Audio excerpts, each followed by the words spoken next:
If you've been looking for a new or certified Toyota, come be part of the team. With inventory arriving daily, we'll help you find a vehicle that works for your lifestyle and budget. We'll continue to ensure that your next buying experience is as safe and efficient as possible. Our service center is open with easy online scheduling and a quick, clean process to get you back on the road safely. Head to teamtoyota.net and be safe, be strong, be a team.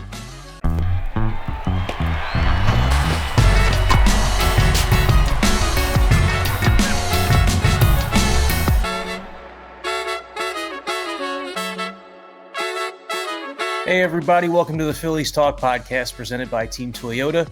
I'm Corey Seidman, he's Jim Salisbury, and I hope you got a chance to watch that Phillies game today on NBC Sports Philadelphia Plus. The Phil's bats were alive against the the Orioles rather, and we saw Nick Castellanos and Kyle Schwarber both go deep.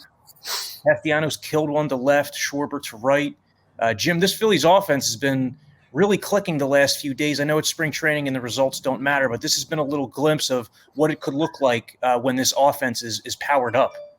Yes, indeed. No question. The last 2 days, the Phillies offense has scored 17 runs. And Joe Girardi has used a lot of his regulars, not 100%, but these have been pretty representative lineups of similar to what he's going to try out on opening day the last couple of days, first in Dunedin, today in Clearwater. So 17 runs the last 2 days. The last 3 days, 12 home runs. So Schwarber's first hit of the spring was a home run today. Castellanos' second hit of the spring was a home run in the first inning. Bryce Harper had a base hit. Castellanos follows by putting one up there near the tiki bar, where good times are had, and people were even happier to see that ball go in the seats. So, the offense, it's going to be this team's calling card. Everybody seems to be very excited about it, and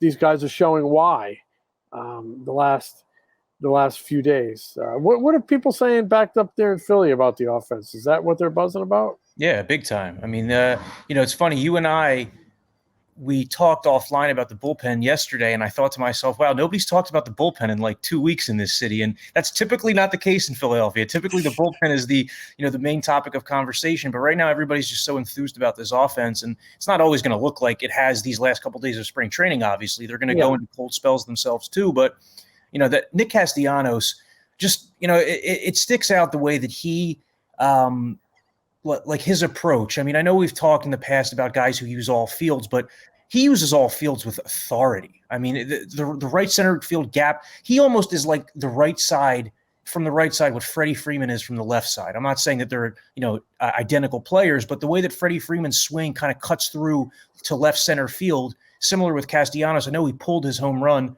on Monday, but he actually said during the broadcast, he was being interviewed, and he said that he kind of learned that approach growing up because his dad pitched to him. His dad was a lefty, and he kind of just learned to hit the ball where it's pitched, take it right back through the box, and definitely shows with the guy. Yeah, well, that's hitting. I mean, it's kind of simple math. You increase your chances of getting a hit if you use the whole field. And he does have that type of swing. He's a really good-looking athlete, and he seems to be really enjoying himself here. I know it's just spring training, and I know things are really going well now. But listening to him talk yesterday, and we talked about how hungry he is to get to a World Series and how nothing's guaranteed. But he thinks the pieces are here for this team to do really good things, but they have to actually go out there and do it. And they all just seem very much up to that challenge. At least in the lineup. And Girardi almost daily is asked about the lineup because, you see these games where they're kind of lighting up the scoreboard, and it becomes kind of a natural talking point after the game. But, he's not sure what his lineup is going to be. But I thought today with what did he had Schwarber 1, JT 2. We could see JT or Segura 2. Segura didn't play. Then, you get into Harper, Castellanos, and Hoskins in the 5. You could see that top 5. But he was saying in putting together a lineup, it's so deep that whoever hits 7, 8, and 9, you're not going to be it's not like a 7, 8, or a 9 hitter on paper. It's just where you're going to have to hit in this lineup. But if you have to hit seventh in this lineup, I wouldn't worry about it. With those on-base percentages, you're going to have a lot of opportunities. That's going to be a fun place to hit. It was also another good day for Bryson Stott. 3 hits. He made a nice play in the field. Castellanos was actually being interviewed while Stott made that play, and he gave like a whoa. And then he said, he's really good. He said that, Stott seems like he belongs and everything kind of flows for him naturally.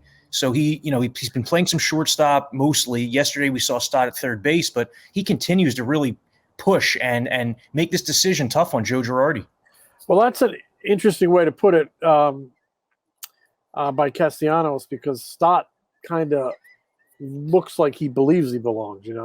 He doesn't seem overwhelmed by the situation. I know it's minor league ballpark, no second deck. It all changes when you get there and they put the third deck on the stadium and bright lights, big city. But he looks like he's in a very strong place mentally, like he feels like he belongs. And he's hitting like 550. With an 1,100 OPS and 3 hits today, 2 good plays in the field. Joe flat out said he's been great. What more do you want me to say? 10 or 11 days before opening day, as I sit here, and the seagulls are descending upon Baycare Ballpark looking for remnants of hot dogs. It's hard for me at this moment to not see him on the opening day roster. But that could change. I don't know for a fact. I mean, they may make him their opening day third baseman. They may say, we want to give Alec Bohm 100 at-bats and see what happens. Maybe something clicks. I don't know. But this kid looks like he's one of their 26 best players. So we'll see what happens. Coming up here, and I'm not sure when he's going to play third base again. Joe was tight-lipped about that, but it wouldn't surprise me if he's at third base tomorrow over at the Yankees, or the next day if he's back at third base. I just think they need to. They're kind of evaluating, where he could be. And that said, Bohm had a good inning, made a couple nice plays at third base. So it's an interesting decision that sits before them. Do you give Bohm the chance to go with it for a month and maybe he takes off, or do you risk sending him out where it might hurt his confidence? Very, very difficult call for that front office. But Bryson Stott keeps this up, he's going to make it maybe not as difficult to call. So what about the service time consideration? A couple of years ago, that was in play with Alec Bohm. It was in play once upon a time with Chris Bryant. I mean, there are many stars who waited a little bit to come up because their team wanted to delay their service time clock. So how do you see that factoring in for Stott? I asked Joe about that yesterday on Sunday, and he said it doesn't factor in, that he's going to take the best players. Now, there is another group of people upstairs, the front office, that maybe weighs those things a little more. And it's their responsibility to weigh those things, more of their responsibility than the managers. But Joe says he's going to take the best players. It's not going to impede him. I don't know ultimately what the front office will decide, but I will say this: they have a record payroll, $240 million. I mean, it just feels like the stakes. I mean, the stakes changed when they got Bryce Harper, right? And they continue to change and continue to get higher here. They have to make the postseason. It is time to win. There are no excuses. And for that reason, you go out and spend on Castellanos and Schwarber, takes the stakes even higher. So for that reason, I think they have an obligation to take the best players. So right now, Stott looks like one of them, but I don't know what's going to happen. It's kind of a fascinating storyline here over the final week and a half. So we've been talking so much about the offense. On the pitching staff, we've documented the rotation situation where Zach Wheeler's a little bit behind, Ranger Suarez is a little bit behind. We did see some good signs out of Zach Eflin earlier this week. In the bullpen, a couple key guys are ailing. Jose Alvarado dealing with this neck issue, and then Joe Girardi said on Monday that Sam Coonrod looks like he's not going to be ready for opening day. Yeah, Coonrod's got a shoulder. It doesn't seem like it's going to have him down, long. That's what they're saying right now, and the pitcher himself doesn't think he's going to be out a long time. He thinks he's on the road to recovery, but he's missed reps. He's not going to be ready for opening day, so he'll be down. That's a spot they'll have to fill. And Alvarado had his neck quote unquote locked up. He started a throwing progression again today. There might be time for him to be ready, but having covered these guys for a long time, I know they always err on the side of caution when bringing guys back. So, and Joe did admit that he's concerned about the guys' readiness for opening day. That is kind of, the way I read into that is there's sounds like a decent chance he ends up starting, on the IL and getting really healthy and then coming back. So those are two guys that you might not see ready for opening day. One of them definitely Coonrod. You got Knebel, familiar hand. Sir Anthony Dominguez threw good again today. He showed a changeup, a little one of these. Connor Brogdon. But there's a whole slew of guys. Nick Nelson, Sanchez, Christopher Sanchez got a pitch today. This Ryan Sheriff, Braden Ogle, a non-roster guy, has thrown the ball very well. Damon Jones, Bailey Falter, they're on the 40, so I think there's a chance they open. And then you have, a number of other non-roster guys, and I'm sure their eyes are open outside the organization. So, I don't know how the bullpen is going to shape up to open the season for the simple reason, they're going to be down a couple guys, and it's going to be a very important position because it always is. I mean, it's kind of killed the team the last 2 years. And also with Wheeler, Eflin, and Ranger Suarez being a little behind and maybe not carrying a full workload in that first time or two through the rotation, the bullpen piggyback guys become even more important. So they're going to really have to,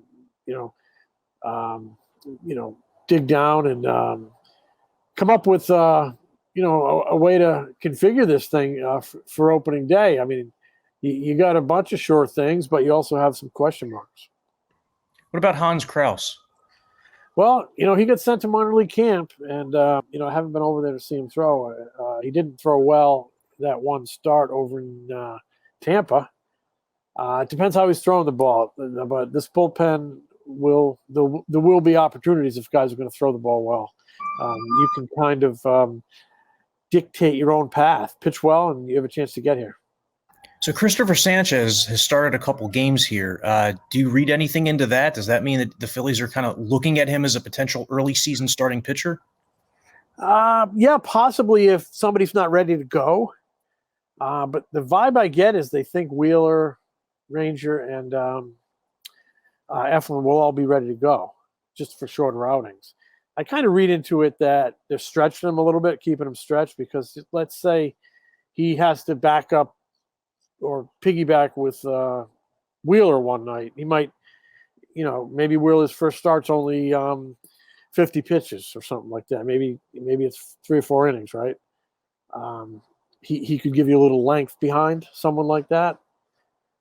So I see him and Nick Nelson kind of being stretched out. Bailey Falter as well, in case they have to maybe make a start or maybe come in the 3rd or 4th inning and hopefully get you to the 6th or 7th. So a couple of these key guys have played 2 games in a row, and now the Phillies make the short trip tomorrow to Tampa to take on the Yankees. It'll be Aaron Nola's 3rd start of the spring. Who do you expect is going to make that trip? Like, do you think we'll see Harper and Castellanos again, or they'll probably get a day off? I apologize. I don't know who's going to be on that trip. You can call me at 8 in the morning, and I'll know when I look at the lineup. I know now Aaron Nola is going to be there. He's going to be making a start. He's the opening day starter. And it's a close enough ride, and we're close enough to opening day that, there'll be a few guys over there, ready to go. I would imagine Segura and Didi probably, because they didn't play today. So I would imagine we'll see those 2 guys. Maybe who else? I don't know. But who's ever in there tomorrow, we can. It'll give us something to talk about on tomorrow's. Awesome. Sure will. Hey, what about the backup catcher? It's something that we really haven't talked about at all. They added Garrett Stubbs this offseason. Yeah. Rafael Marchand is still in the picture. But, I mean, does someone like Stubbs have the inside track to be JT's backup? I would say so. I get that vibe. Pretty good defender. Hit a home run today. And that's the vibe I get. I still think they want to play Marchand every day. And I think that's the way they'll go there. So this Donnie Sands, I think, is on the 40-man roster. But, and he's probably in the picture. But yeah, Garrett Stubbs looks like he might. He's right there, right there in this running for that job. So he's got a little bit of big league time with Houston, and I honestly I think they kind of acquired him with the feel that maybe he'd be the guy. So beyond that, if an everyday opening opens, maybe. If JT needed it had gone down for something, maybe that's where Mershon comes into play, because they want him to, they don't want him to be a guy that sits the bench. They like him, especially defensively. Yeah, Garrett Stubbs, that was one of the 12 home runs the Phillies have hit over the last 3 days. They have the Yankees tomorrow, and the next game on our air is Wednesday against the Tigers on NBC Sports Philadelphia Plus. That's going to do it for this Phillies Talk podcast. Hope you enjoyed it. Catch you tomorrow.